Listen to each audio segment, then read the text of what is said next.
All right, welcome back. Today, we are diving into a topic that is, I think we can all agree, incredibly powerful, but also notoriously slippery. We're talking about service design. And if you've ever found yourself struggling to explain what it is, trust me, you are not alone. And we're about to figure out exactly why that is. So let's just get right to the heart of it. Why is this thing so hard to pin down? It's a question that drives students, practitioners, even managers kind of nuts. You know that feeling, right? When someone asks what you do or what you studied, and you just brace yourself for the blank stare after you explain it? Well, you could say that service design is the absolute masterclass in that experience. So, first up, let's talk about this definition dilemma. Because here's the interesting part. The struggle for a perfect definition, it's not a bug, it's a feature. It's not a sign that service design is flawed or immature or anything like that. It's actually a super common and, frankly, fascinating challenge that a lot of fields go through. Yeah, this is not a new problem at all. It turns out that a whole bunch of really established, really important fields have a really hard time agreeing on a single, perfect definition. For anything that's complex and messy and human, trying to box it into one sentence, it's just never going to work. I mean, just think about it for a second.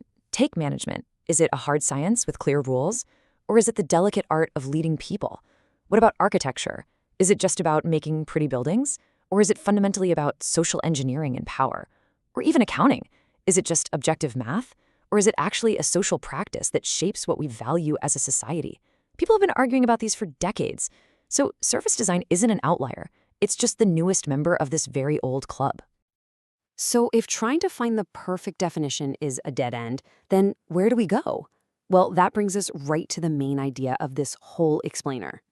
We have to stop asking what service design is and start looking at what service designers do.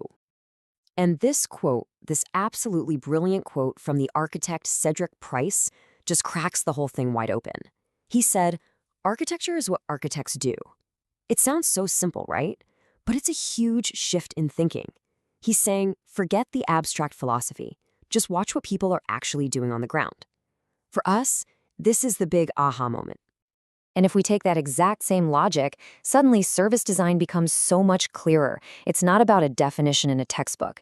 It's a discipline that you understand by looking at the shared stuff, the practices, the tools, the mindset that practitioners are using every single day to get work done. So what are those things they do?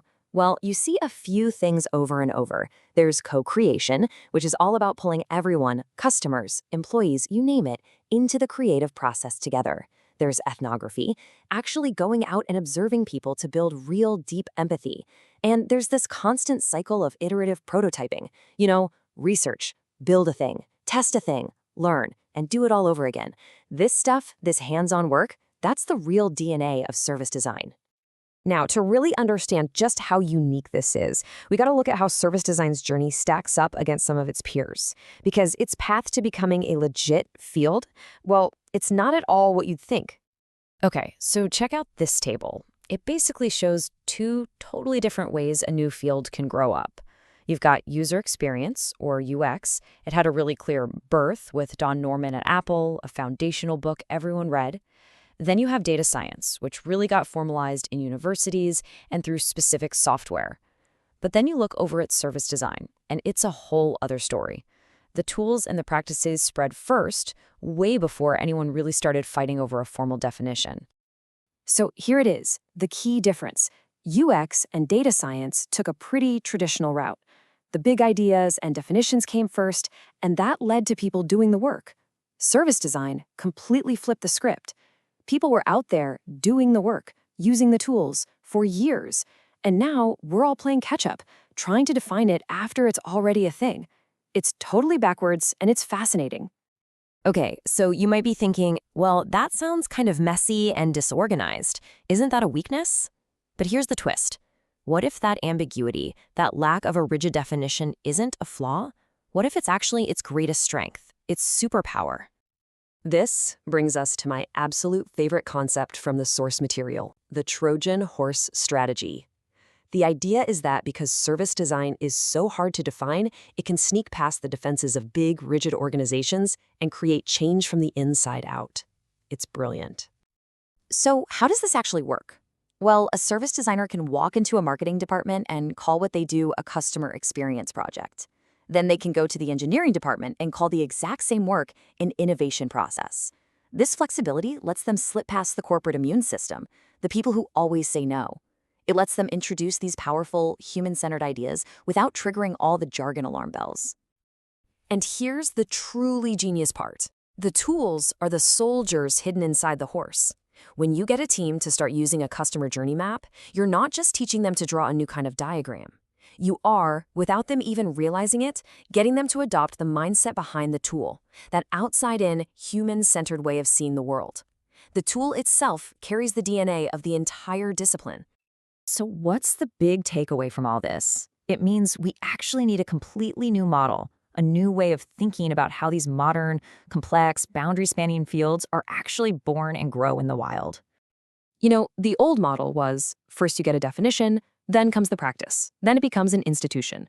But the service design model is completely inverted. It starts with practice, people finding effective ways to solve real problems. That creates a new discourse, a new language. That way of talking and thinking then becomes an institution, just baked into how a company works. And only then, way at the end of the line, does everyone start arguing about what to officially call it.